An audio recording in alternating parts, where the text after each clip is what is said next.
Muy buenas tardes.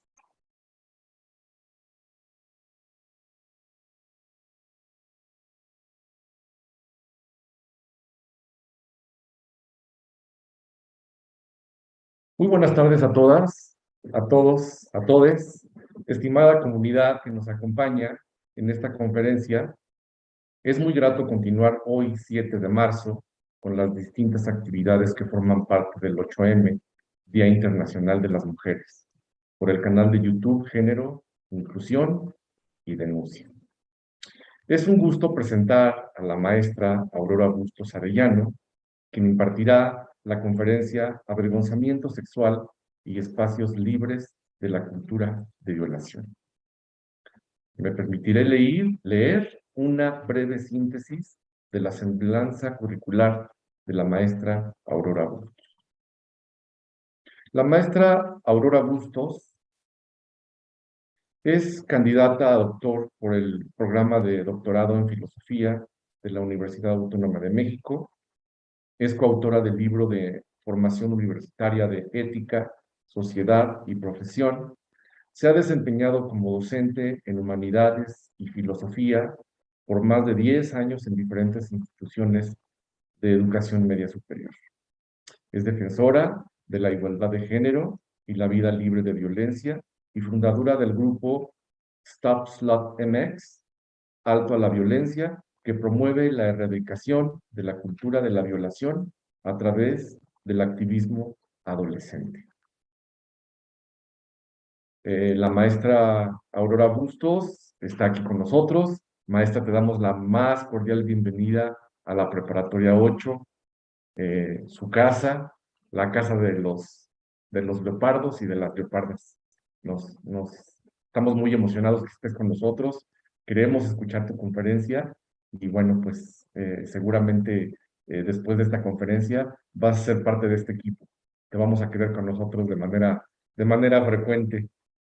Vamos a agradecer desde luego la intervención de todos y de todas, de todes, con sus comentarios. Ustedes pueden basar sus comentarios en el canal de YouTube y con mucho gusto al final de la conferencia de la maestra vamos a poder dar lectura a esas preguntas. Maestra, si no hay ningún inconveniente para que tú nos puedas apoyar respondiendo esas preguntas. Pues muchas gracias, buenos días y los saludo con mucha emoción y con mucho entusiasmo desde la ciudad de Monclova, Coahuila, que es donde yo estoy dirigiendo esta plática. Muchas gracias a los organizadores de la Prepa 8 de la UNAM, que pues, también es mi alma mater, y al licenciado Álvaro Arismendi, al profesor Miguel López Paleta por la invitación y estoy muy emocionada de poder compartir con ustedes este tema tan importante y sobre todo platicarlo con las juventudes y los adolescentes, que es un grupo fundamental con el cual debemos de reflexionar y debemos de dialogar todos los días en virtud de estos temas, pero particularmente en estas fechas. Entonces estoy realmente muy agradecida por esta invitación. Pues adelante, maestra, te dejo entonces aquí con nuestra comunidad. Muchísimas gracias. Muchas gracias. Voy a compartir pantalla de la presentación que tengo preparada para este momento. El tema, como ya lo mencionó el profesor Álvaro Arismendi, es avergonzamiento sexual y espacios libres de la cultura de la violación, cómo erradicarlos de nuestras comunidades y en este caso de nuestra comunidad escolar. Genera mucha curiosidad, interés, dudas, es simplemente el término avergonzamiento sexual, tanto el término avergonzamiento sexual como cultura de la violación, y es mi propósito en esta plática no solamente expulgar en estos términos y comprenderlos, sino también otros términos alrededor de estas actitudes que muchas veces nosotros llevamos a cabo dentro de nuestras comunidades sin saber que tienen un efecto pernicioso en nuestras relaciones con nuestros compañeros, con nuestras compañeras, nuestros compañeros. Y pero esas actitudes que son culturales, que se van formando en las estructuras de socialización en las que estamos, se pueden erradicar, saber que podemos hacer algo para eliminarlas y que está en nuestras manos de todos, todas y todos participar en esa erradicación. Entonces voy a dar inicio a mi presentación con una pregunta. Una pregunta fundamental para empezar este lunes de la mañana. Es la pregunta con la que siempre inicio estas pláticas es, ¿quién tiene sexo hoy? Ahorita no tengo la oportunidad de verlos, pero si estuviéramos, si estuviéramos todos reunidos, me gustaría que todos bueno, quien pudiera contestar esta pregunta, ¿quién tiene sexo hoy? Levante la mano.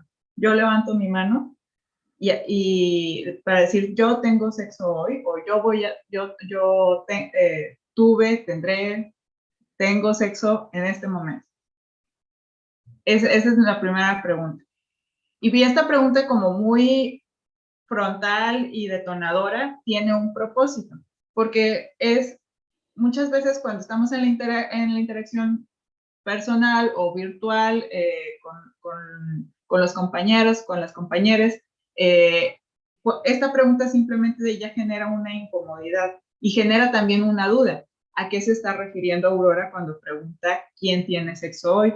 ¿Está haciendo referencia a aquello que yo también estoy pensando? ¿Levantaré o no levantaré la mano? ¿Qué pasa si alguien alrededor de mí me ve levantar la mano o si no levanto la mano? ¿Qué pensarán los demás de no hacerlo? Esa ya es nuestro primer detonante. ¿Quién tiene sexo hoy? Otra pregunta con la que empiezo esta charla es, una vez que ya levantamos o no levantamos la mano, en virtud de los que estamos ahí, quienes nos identificamos como hombres o mujeres o personas no binarias u otra identidad sexogenérica, ¿cómo le llamamos en nuestra comunidad a un hombre que levanta la mano y dice, sí, yo tengo sexo? ¿Y cómo le llamamos a una mujer que levanta la mano y dice, sí, yo tengo sexo el día de hoy? Como Aurora, que levanta la mano y dice, sí, yo tengo sexo. Pues si contrastamos nuestras respuestas, lo que hemos escuchado de manera coloquial, trivial, en las calles, en nuestras casas, en nuestras comunidades, en las pláticas cotidianas con amigos, con amigas, nuestros compañeros de la escuela, incluso nuestros compañeros de trabajo, pues entendemos que hay códigos y que hay términos diferenciados para decir, ¿cómo le llamamos a un hombre que ha levantado la mano y dice, sí, yo tengo sexo? Pues le llamamos campeón, nos hacemos una imagen de ese individuo como alguien exitoso, como alguien que ha logrado una meta, ha cumplido con una misión. Mientras que si nos referimos a una mujer, el término tiene un cáliz completamente distinto, tiene un cáliz incluso negativo o utilizamos términos peyorativos que en este tipo de pláticas sobre el tema del avergonzamiento sexual y la cultura de la violación, decimos, ¿cómo le llamamos a una mujer que afirma libremente decir, yo tengo sexo? Pues le decimos puta, le decimos piruja, le decimos zorra, le decimos cualquiera, le decimos una serie de términos que son completamente opuestos a campeón, a ganador, a rey, que se suelen atribuir a un hombre que afirma tener sexo con la misma seguridad. Pero la pregunta, y esto es a lo que yo quiero hacer referencia con estas preguntas tan incómodas con las que empezamos esta charla, la pregunta es la misma. ¿Quién tiene sexo hoy y cómo le llamamos a una persona que tiene sexo, pero cuya identidad sexogenérica, sea hombre, sea mujer, o sea persona no binaria, o sea de la disidencia sexogenérica identitaria, la intención y la connotación de esas respuestas a esas preguntas que son para todos, para todas, para todos, difiere. Y esa diferencia se hace presente en nuestras relaciones interpersonales y sociales dentro de nuestras comunidades. Y ahora voy a seguir con las preguntas. Si es tan incómoda la pregunta de quién tiene sexo y cómo le llamamos a una persona que tiene sexo, Aurora, ¿a qué te estás refiriendo con el término qué es sexo? Bueno, el sexo para mí es como una cebolla. El sexo es un término como una cebolla porque tiene muchas capas y es importante saber que cuando estamos hablando de sexo, no estamos hablando de un solo acto realizado específicamente o solamente por un grupo particular. ¿A qué me refiero? Muchas veces cuando hago la pregunta de quién tiene sexo hoy, muchas personas dentro de nuestra dinámica o de nuestro público se sienten aludidas porque tal vez ellas están pensando que yo me refiero al acto del coito vaginal entre dos personas de diferente identidad sexogenérica, un hombre y una mujer. Y esa pregunta, al entenderla de esa manera, si solamente entendemos el sexo como una interacción coito-vaginal, excluye otras posibilidades, otras realidades de lo que significa la palabra sexo, otras capas de ese término, o otras formas también de entender la actividad, cierto tipo de actividad sexual.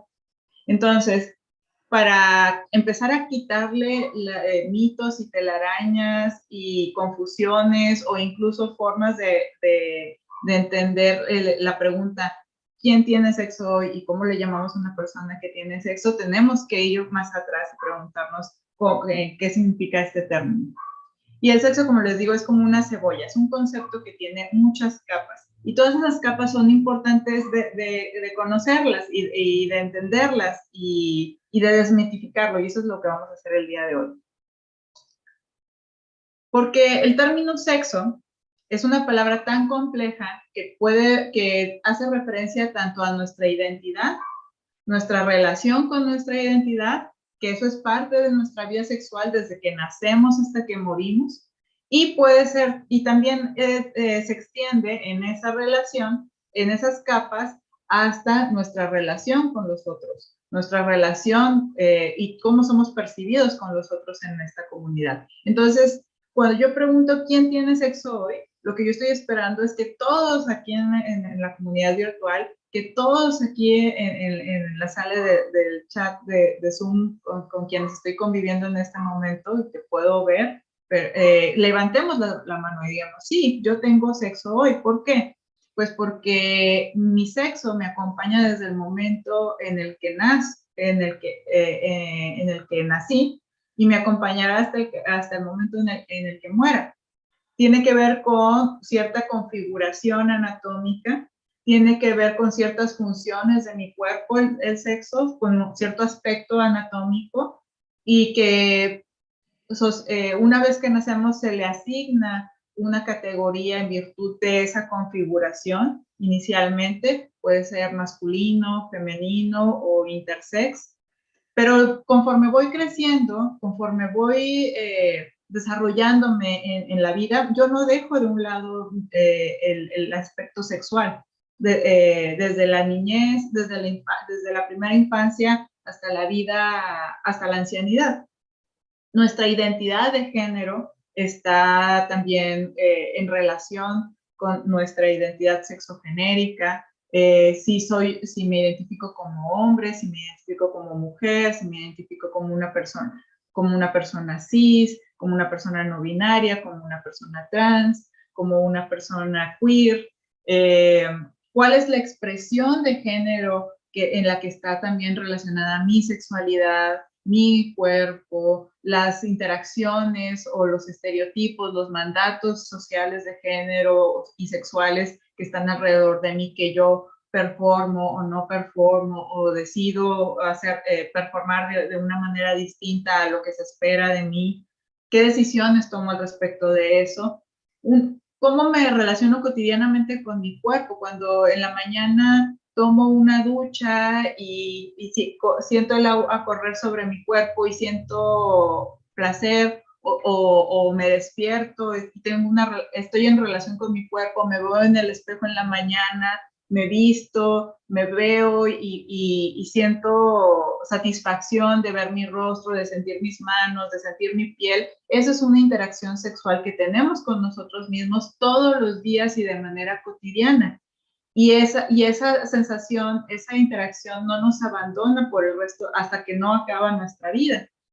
Nuestra relación con los demás, nuestros afectos, nuestros deseos, la búsqueda del placer individual o comunitario, también es algo que es parte de esta expresión de la vida sexual y de la sexualidad y del concepto sexo que se expresa a través de la orientación sexual, heterosexual, bisexual, pansexual, homosexual,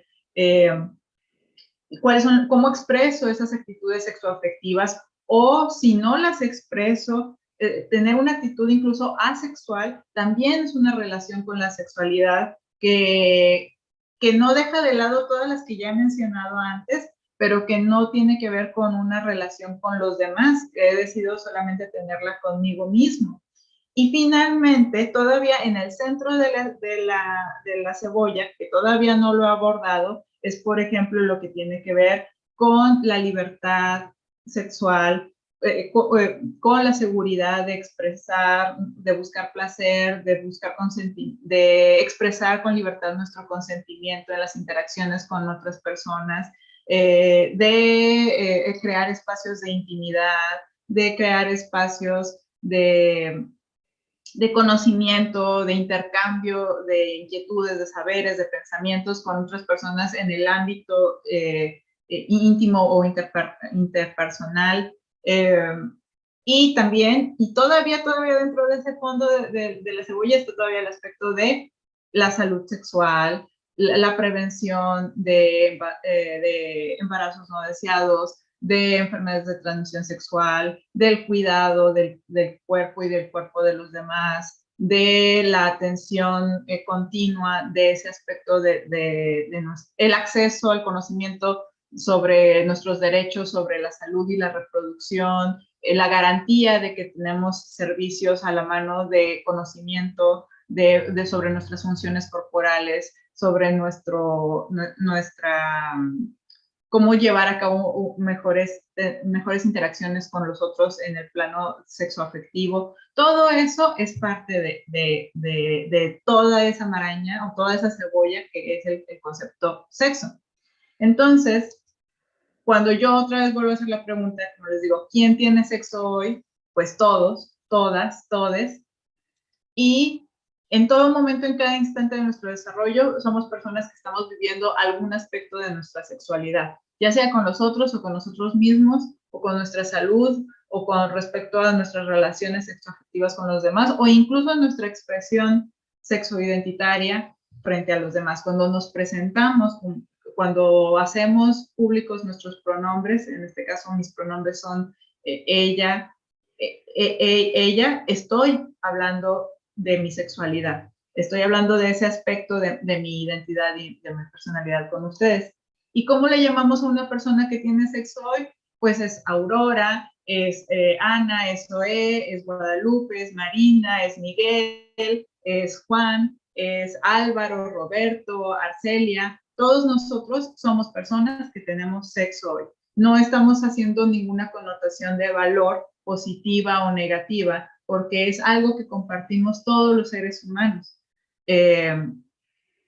Y que la expresión de nuestras identidades, la expresión de nuestras relaciones está en relación con eso. Todos lo vivimos, pero también todos los vivimos de diferentes maneras.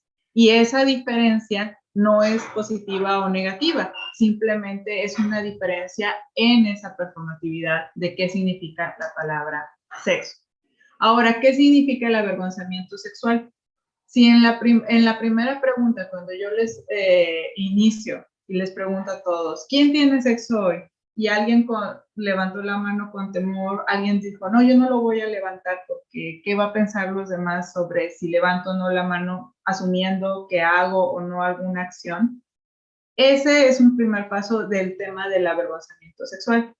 El avergonzamiento, o cuando nosotros preguntamos, ¿cómo le llamamos a una mujer que tiene sexo o a un hombre que tiene sexo? Inmediatamente hacemos esta distinción entre un ganador y una puta, entre un campeón y una cualquiera. Eso son partes de esos efectos negativos de avergonzar sexualmente a alguien. ¿Pero qué significa específicamente? Bueno, el avergonzamiento sexual, o en inglés, viene de un término en inglés que se llama slut shaming o tildar de puta. Pero significa básicamente el acto de humillar a una persona en virtud de la conducta sexual percibida. Y esto es muy importante porque yo aquí hago énfasis, quiero señalar, que es en virtud de la humillar a alguien en virtud de la conducta sexual percibida. Es decir, yo estoy en una comunidad que puede ser la escolar, el salón de clases o el grupo, mi grupo de amigos, mi familia o mi grupo de trabajo, y percibo que por los actos, las preguntas, las dudas o ciertos comentarios que una persona hace en relación al sexo y también en virtud de su identidad y cómo presenta su identidad, yo hago comentarios negativos o asumo creencias perjudiciales o estereotípicas sobre esa persona. ¿A qué me refiero? Bueno, pues si la maestra Aurora llega al salón de clases y el primer día de clases, que es sobre el tema del avergonzamiento sexual y erradicar la cultura de la violación en nuestra clase, como el día de hoy, llega y dice, y la primera pregunta con la que se presenta es, a ver, chicos, chicas, chiques, ¿quién tiene sexo hoy?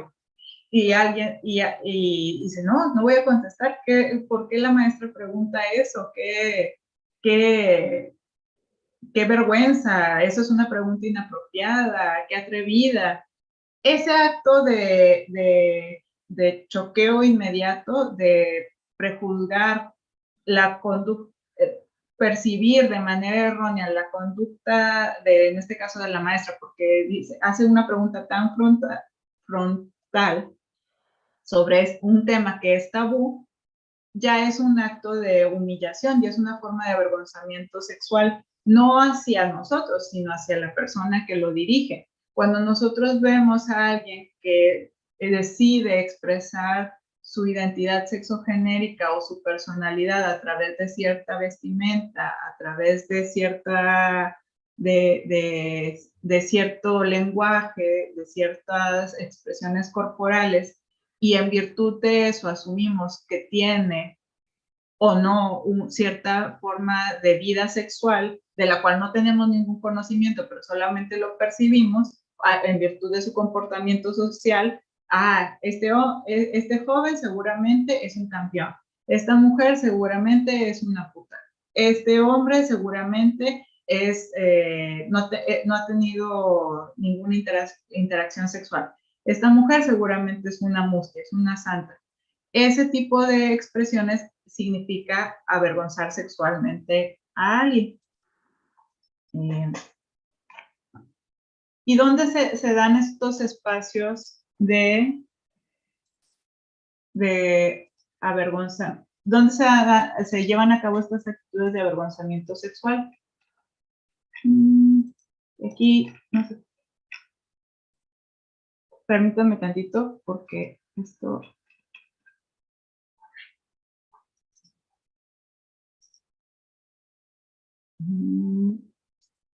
Aquí está. ¿Cómo lo puedo identificar de esta otra manera? Este es un ejemplo real que se llevó a cabo en mi comunidad. A veces no necesariamente es en los espacios personales, sino también ese avergonzamiento sexual puede ser de manera comunitaria o social.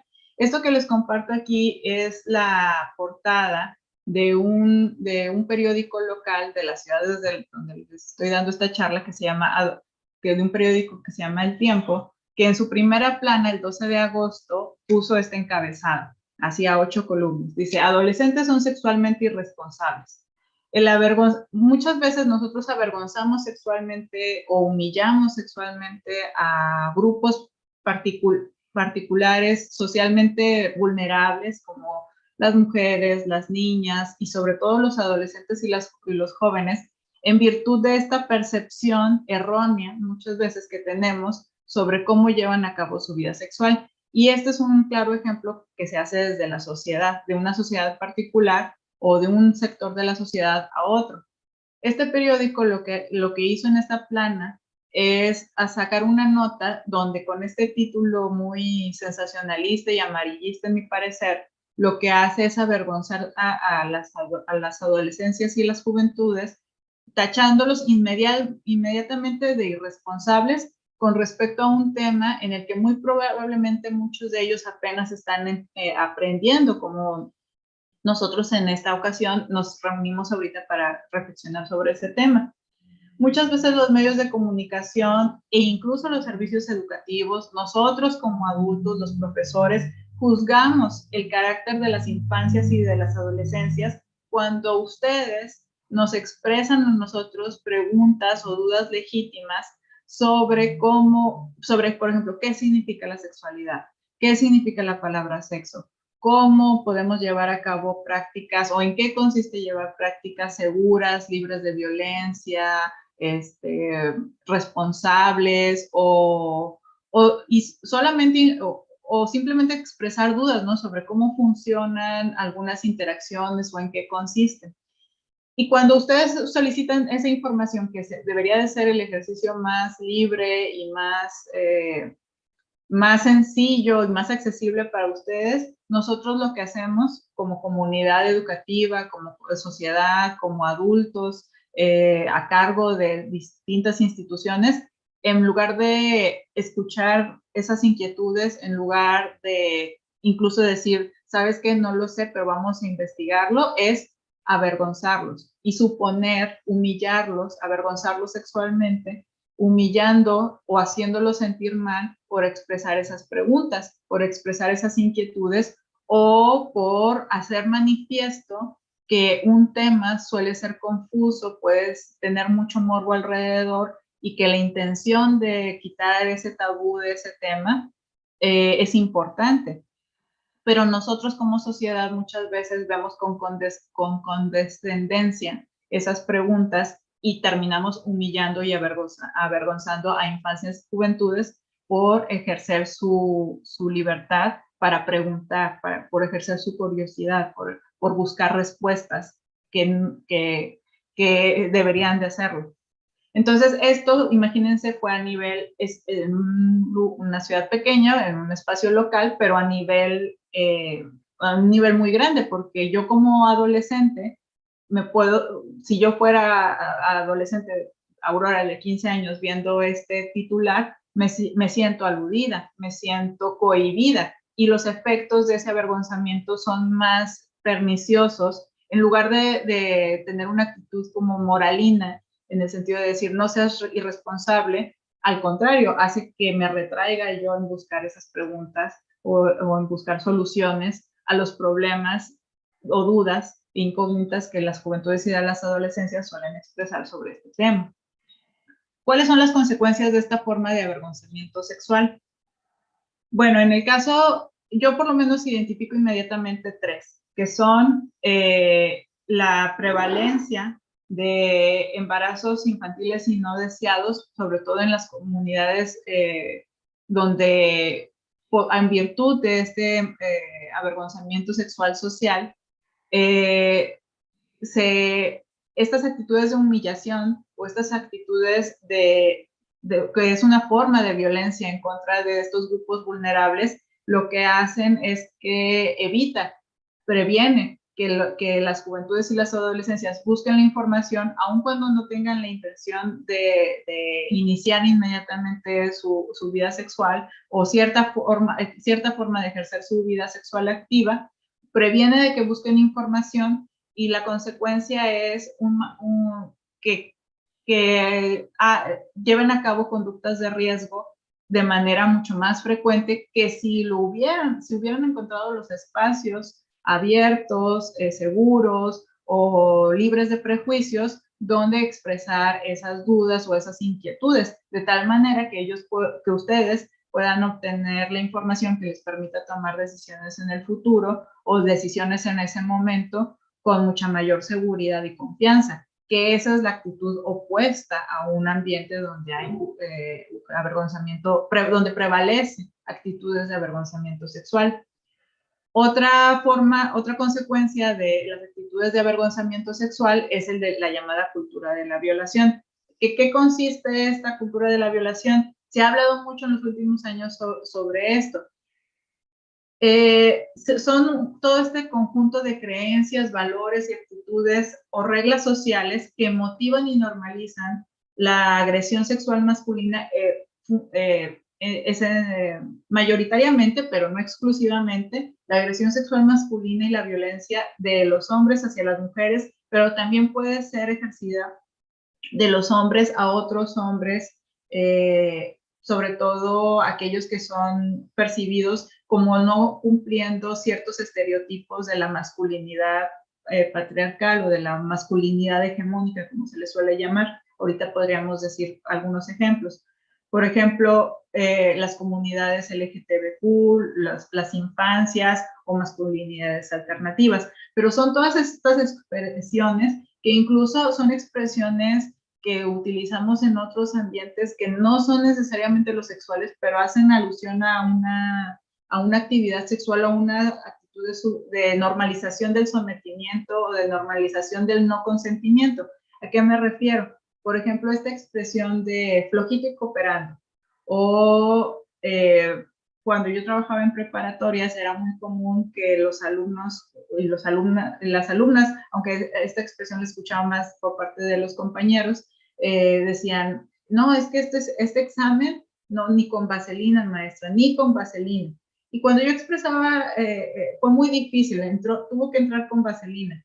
Y cuando yo escuchaba esa expresión y estaba aprendiendo sobre qué significan las actitudes de avergonzamiento sexual, esta era una de ellas, ¿no? La idea de la normalización de la violencia, la normalización, en este caso, a la alusión cultural justificada de la violación, en este caso la violación masculina, o cualquier cosa que tuviera que ver con una expresión de dolor o de frustración, equipararla con la normalización de una violación masculina es parte de esa cultura de la violación. Y a mí eso me preocupaba mucho porque esa naturalidad para expresarlo se puede terminar justificando otro tipo de prácticas en otros ámbitos. Que justamente si las cuestionamos y si las señalamos, entonces podemos comenzar a erradicarlas para tener otro tipo de cultura, que es a lo que iré hacia el final. Y otra de las consecuencias importantes y graves e inmediatas de actitudes de avergonzamiento sexual es la misoginia y la cultura incel, que viene del término en inglés involuntary célibes involuntarios, que son comunidades de jóvenes, particularmente de hombres jóvenes cis, que expresan actitudes de odio hacia otras mujeres cis en relaciones heterosexuales que no son correspondidos o que esperan ser correspondidos de una manera sexual o afectiva, pero que al no ser recíproco, al no cumplirse ese mandato o ese estereotipo de género que ellos esperan, entonces expresan actitudes de violencia hacia esas mujeres, encubriéndose ellos en actitudes de supremacismo blanco, de racismo, de clasismo. Son grupos sociales muy radicalizados, suelen ser sumamente violentos y son una de las expresiones más extremas, en mi consideración, de la prolongación de estas actitudes del avergonzamiento sexual, porque son parte de sus creencias y de sus valores fundamentales de estas comunidades incel. Es decir, que las mujeres, particularmente las mujeres cis, se dividen en dos grupos. mustias y putas, la feminazi y la buchona. Dividir en estereotipos a las comunidades y esperar que se comporten de una manera en que para ellos sea beneficioso o obtengan un beneficio social de esa interacción estereotipada, cuando la realidad es que no existen ni putas, ni santas, ni feminazis, ni buchonas, sino simplemente mujeres o identidades sexogenéricas que, independientemente de la expresión de género o de su orientación sexual o del desarrollo de su vida sexual, merecen respeto, seguridad y la protección de sus derechos humanos y el respeto a su dignidad. Pero para estos grupos no lo es así. Ahora, ¿quién se beneficia de esta situación? Cuando hablamos de la sexualidad, ¿de quién se beneficia de situaciones de avergonzamiento sexual o de fomentar una cultura de la violación o culturas incel? ¿Quiénes se benefician si esto es tan perjudicial, sobre todo para las adolescencias y las infancias? Pues se beneficia una estructura patriarcal, se beneficia una estructura jerarquizada, donde la dominancia masculina, donde la autoridad vertical, donde el ejercicio del poder vertical es permanente o quiere prevalecer.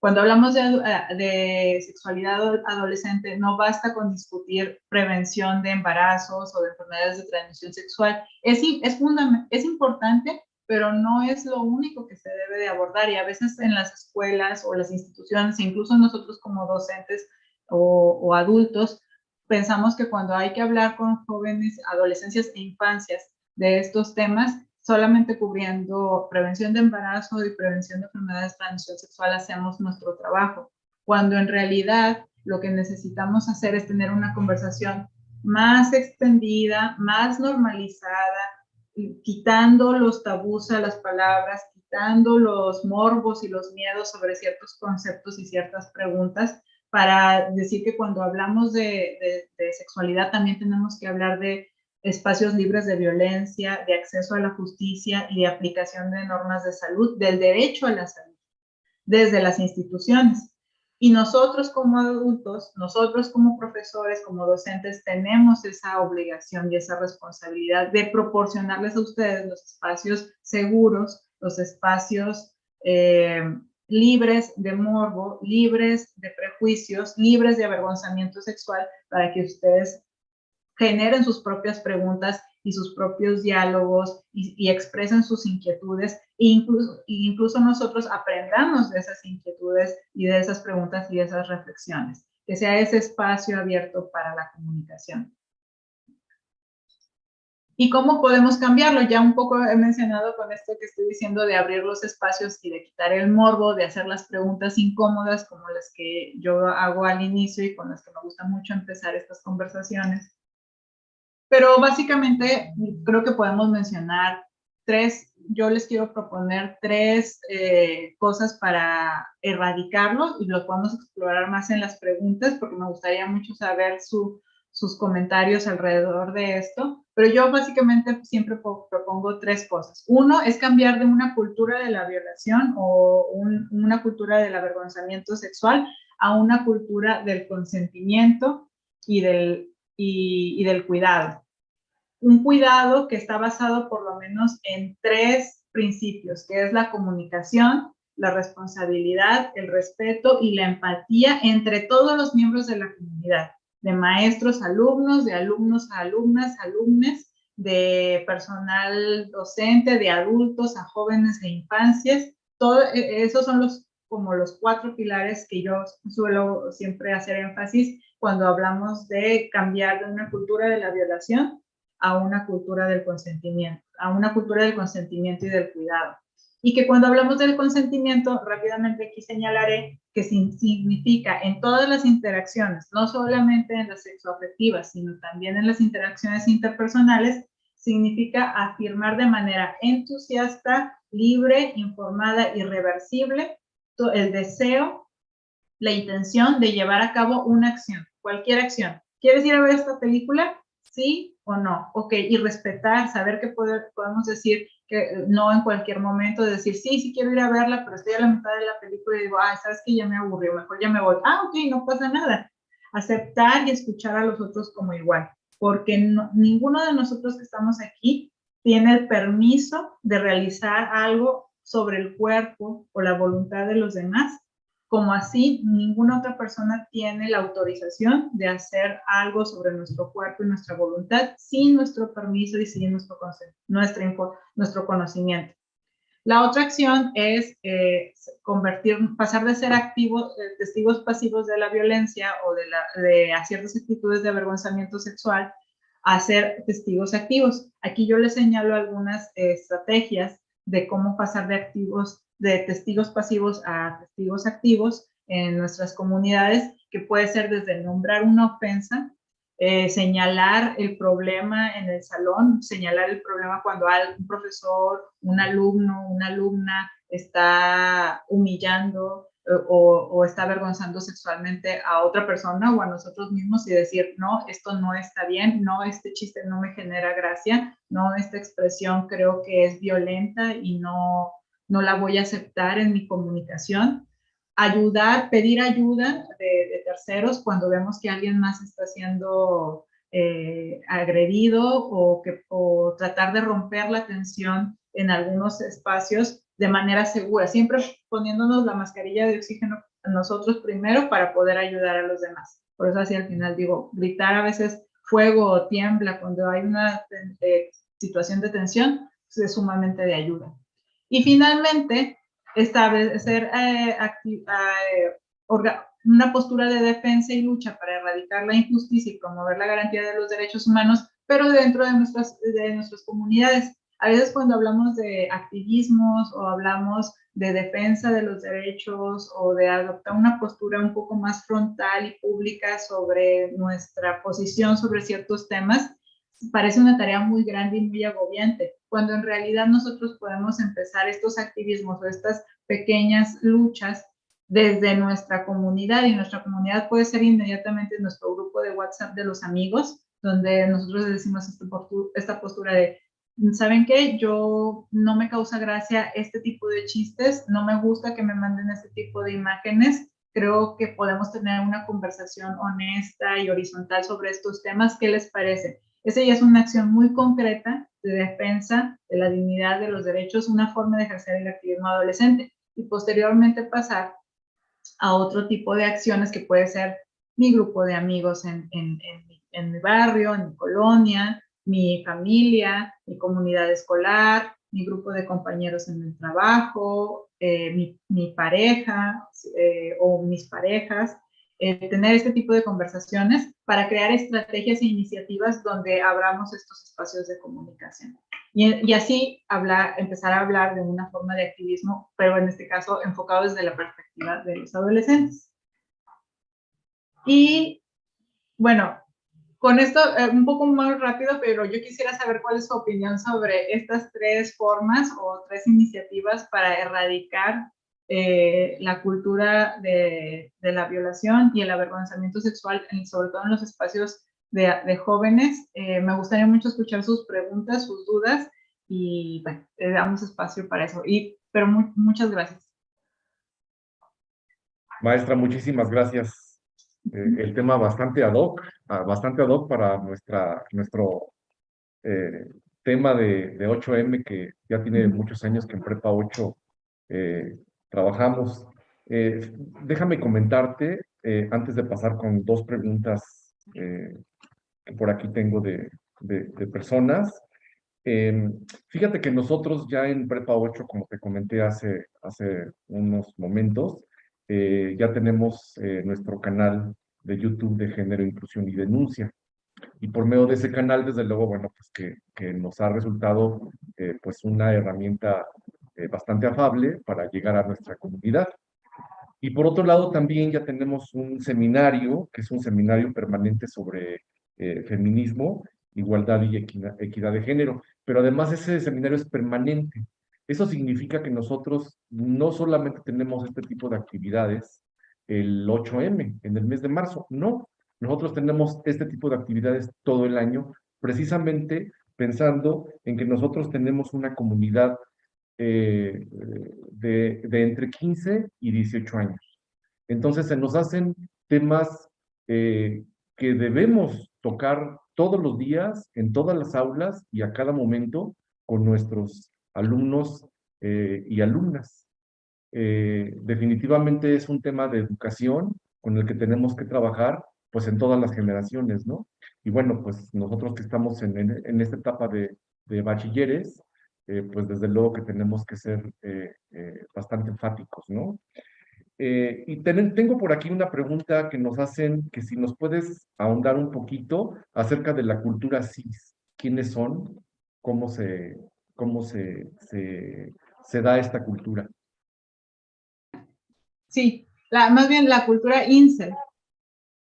Yo creo que se refiere en la cultura incel o del célibe involuntario, que está mayoritariamente conformada por hombres cuya identidad sexogenérica es cisgénero. Ok. Yo creo que, Sí, ¿a eso se refiere? Sí, yo creo que se refiere a ese, o sea, ¿quién se puede, a quién se le puede nombrar cis, o quién se puede ok. autonombrar cis? Ok, sí. Bueno, utilizamos el término de cis, es contracción de término cisgénero, y se utiliza para, también se ha comenzado a utilizar en contraparte de, por ejemplo, otras formas de expresión sexo identitarias, como la identidad trans, o la identidad no binaria, o la identidad queer.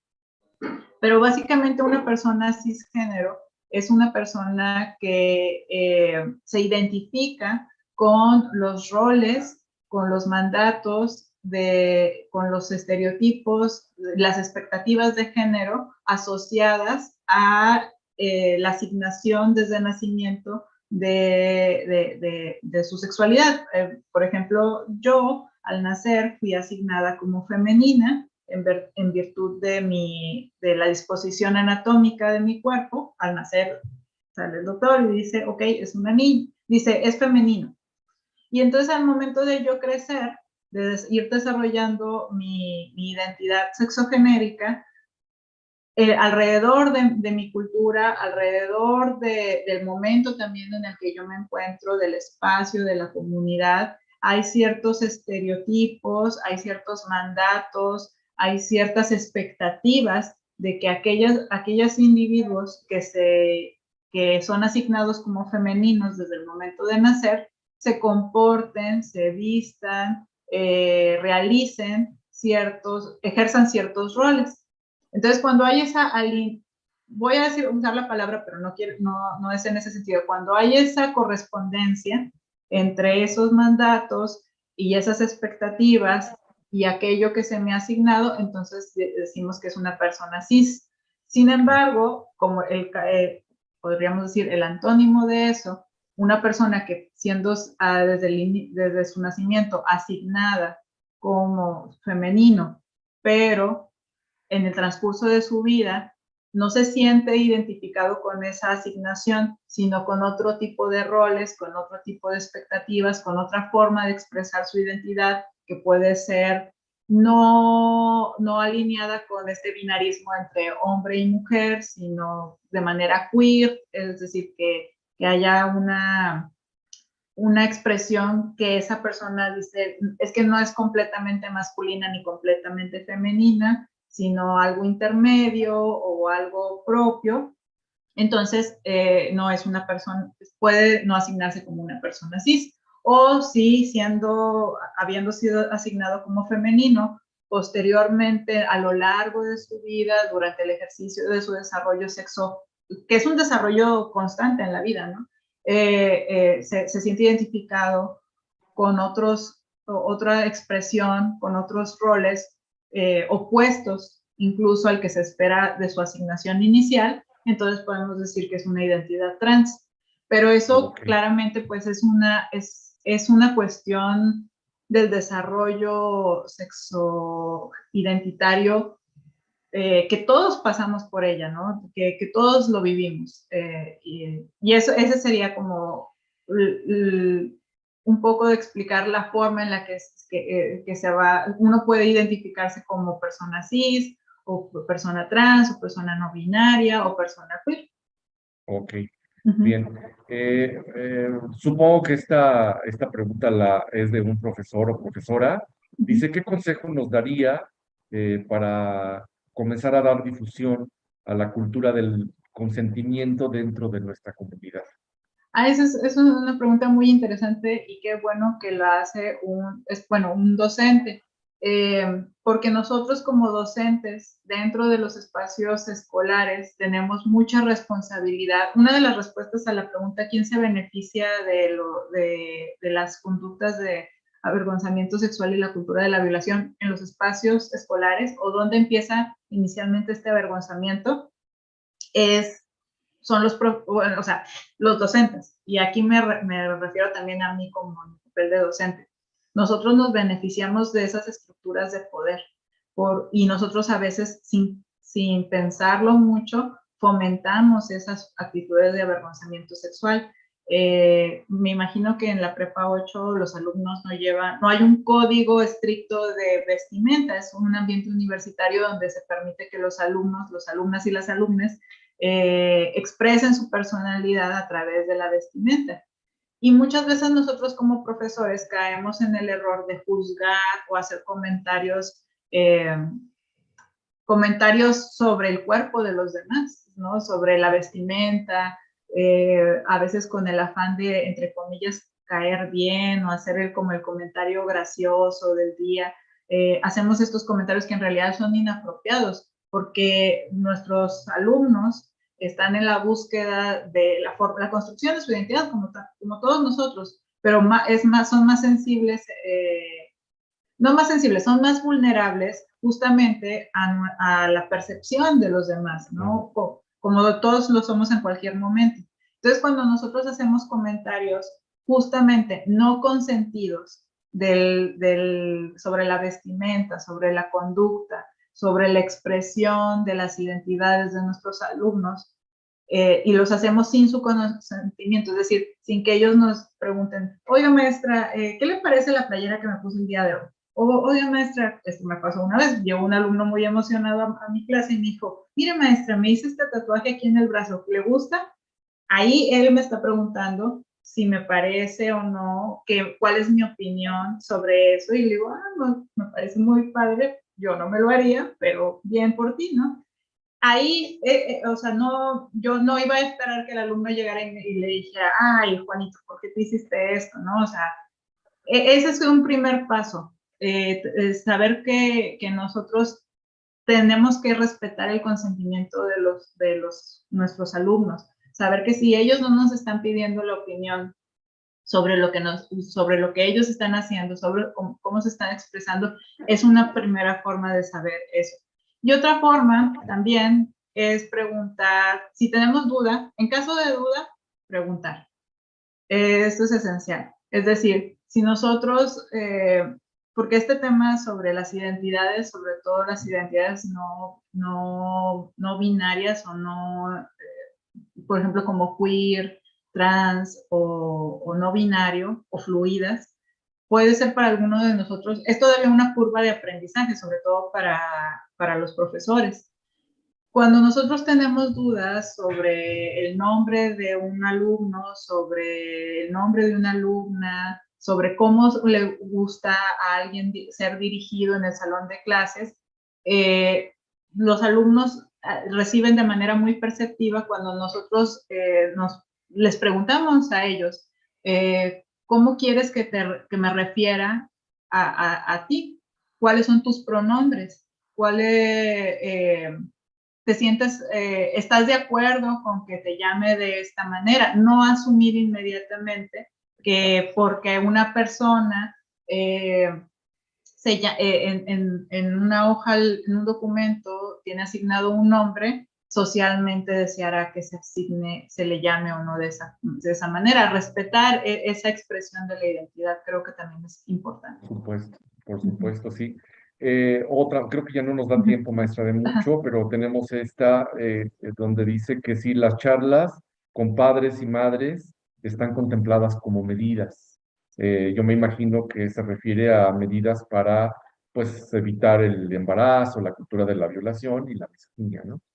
Mm, yo personalmente, yo iniciaría primero en las conversaciones con los adolescentes, porque, y no, esto no quiere decir que no sea importante, sino porque muchas veces vamos directamente hacia lo de adultos a adultos en estas conversaciones sin conocer cuáles son las inquietudes iniciales de los alumnos, sin acercarnos, otra vez volviendo a mi expresión de en caso de duda pregunte, es en cuáles son las dudas o los temas que a veces a los alumnos les cuesta trabajo hablar incluso entre ellos mismos, cuáles son sus inquietudes, que muchas veces ya no son ni siquiera el tema de cómo evitar embarazos no deseados o prevención de enfermedades de transmisión sexual, sino son, por ejemplo, la violencia, las formas en que se manifiesta la violencia, las interacciones interpersonales con los amigos, con los profesores, con la pareja, con los vínculos. Esos son los temas para ellos más urgentes. Entonces, yo personalmente yo no trabajo con padres de familia, porque cuando hablamos primero con los jóvenes y propiciamos las conversaciones con los jóvenes, son luego los jóvenes los que se deciden a hablar ellos con los adultos en sus casas. Exacto. Y ese vínculo es mucho más fuerte que si lo hacemos de profesor a padre. Eso es lo que, en mi experiencia, lo que he encontrado. Ok. Bien, maestra, pues desafortunadamente no nos da tiempo. Nos gustaría que estuvieras con nosotros, desde luego, más tiempo, pero ten por seguro que te vamos a invitar a casa para que ya seas parte de nuestra comunidad. La Muchas verdad es gracias. que sí, nos da muchísimo gusto que cada vez personas que no son de nuestro plantel se unan a este tipo de actividades y cada vez pues vamos teniendo más, desde luego, de la universidad y también fuera de la universidad, y pues nos da mucho gusto que ya seas parte de este equipo, maestra. Muchas gracias. Invitamos desde luego a todos y a todas, a todes a seguir en estas actividades del 8M. Los esperamos en la página de transmisión en vivo por el canal de Género, Inclusión y Denuncia, en la conferencia sobre la mujer en el ciclismo a las 5:50. Por favor, estén atentos, participen y maestra, pues muchísimas gracias. Te mandamos un abrazo hasta Coahuila. Muchas gracias. Mira cómo es la tecnología que a pesar de la distancia, pues nos puedes acompañar. No, muchas gracias. Muchísimas gracias.